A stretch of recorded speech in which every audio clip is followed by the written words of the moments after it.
کو ہمالیہ کے بلند پہاڑوں کے نشیب میں روڈوڈنڈرن کے خوبصورت پھول اپنے دلکش رنگ کی بہار سجاتے ہیں۔ نیپال کے باسی انہیں خوب پہچانتے ہیں۔ کچھ شہد کی مکھیاں بھی انہیں نہ صرف پہچانتی ہیں بلکہ ان کا رس سمیٹ کر بلند پہاڑوں کی عمودی چٹانوں کی دیواروں میں بنائے اپنے چھتے میں لے جاتی ہیں۔ دنیا میں شہد کی کم و بیش 300 اقسام ہیں۔ ان میں سے یہی ایک واحد قسم کا شہد ہے جسے پاگل شہد کہا جاتا ہے۔ ویسے تو اس شہد کا حصول بھی پاگل پانی لگتا ہے۔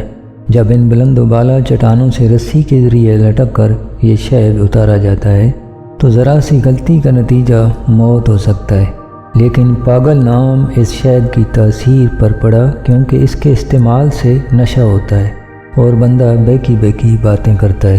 بہت سے ممالک میں اس شہد کے استعمال پر پابندی ہے، اس کے باوجود یہ کافی مہنگا بکتا بھی ہے اور اس کی مکھیاں پالی بھی جاتی ہیں۔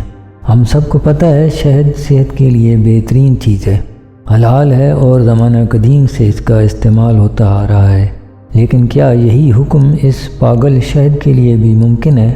کسی کا حسب و نسب، نام یا پہچان ہی اہم نہیں ہوتا، یہ اس کے اعمال ہوتے ہیں جو طے کرتے ہیں کہ یہ بندہ اچھا ہے یا برا۔ کوئی عالم اگر عمل کی کسوٹی پر پورا نہ اترے، کوئی تاجر لاکھ قسمیں کھائے لیکن لین دین میں کھرا نہ ہو، کوئی استاد اور قاضی اپنے منصب سے انصاف نہ کرے تو وہ اچھے نہیں کہلائے جا سکتے۔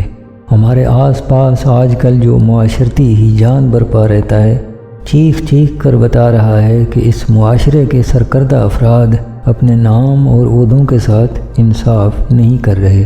کیا پھر ایسے معاشرے میں انصاف اور اطمینان ممکن ہے؟ یعنی کیا ہمارے کرتا دھرتا حلال ہیں؟